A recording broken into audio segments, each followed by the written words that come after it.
கட்டபொம்மன் வீரபாண்டி என்றும் கட்டபொம்மன் என்றும் வீரபாண்டி கட்டபொம்மன் என்றும் கட்டபொம்மன் நாயகர் என்றும் அழைக்கப்படும் அவர் இந்திய சுதந்திர போராட்டத்திற்காக ஆங்கிலேயர்களை துணிச்சலாக எதிர்த்தவர்தான் வீரபாண்டி கட்டபொம்மன்.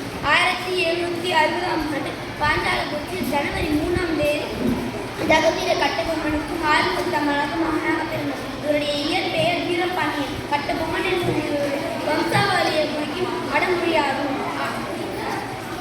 சில வருடங்கள் பின் வீர ஜெகத்குமார் என்ற பெண்ணை மனம் முடித்தார்.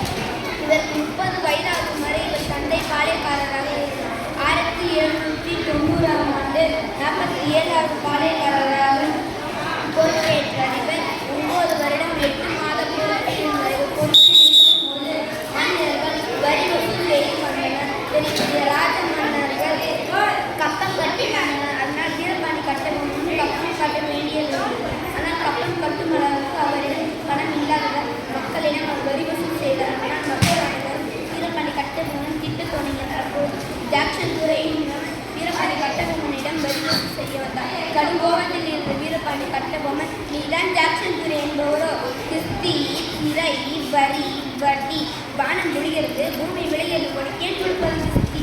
எங்களோட வயலுக்கு வந்தாயா, ஏற்று நிற்பாய், நீர்வாழ்ச்சி நிலவில் நிறைய கண்டாயா, நாட்டு நட்டாய, களைபெறித்தாய், மழைவாய உடல் கொஞ்சுக்களை முன்பாய், அங்கே கொஞ்சம் விளையாடி இருக்கிற பெண்களுக்கு மஞ்சள் அரைத்து பண்ணிருந்தார்.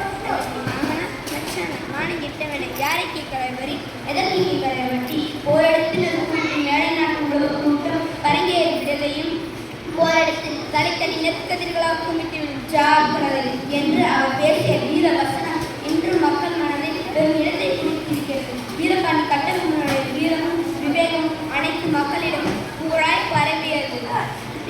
1799ஆம் ஆண்டு பாஞ்சாலங்குறிச்சி மேல் ஆங்கிலேயர்கள் படையெடுத்தனர். அப்போது வீரபாண்டி கட்டபொம்மனின் கோட்டையை கைப்பற்றி வீரபாண்டியை கைது செய்தனர். கையெழுத்தாரின் வீரபாண்டி கட்டபொம்மனை தூக்கில் இடப்பட்டார். இவர் மறைவுக்கு பின் அனைவரும் இவருடைய வீரத்தையும் விவேகத்தையும் படமாகவும் நாடகமும் எடுக்கத் தொடங்கினர்.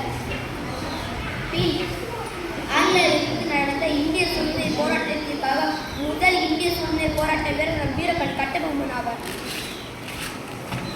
ஜெய் ஹிந்த். அனைவருக்கும் நன்றி.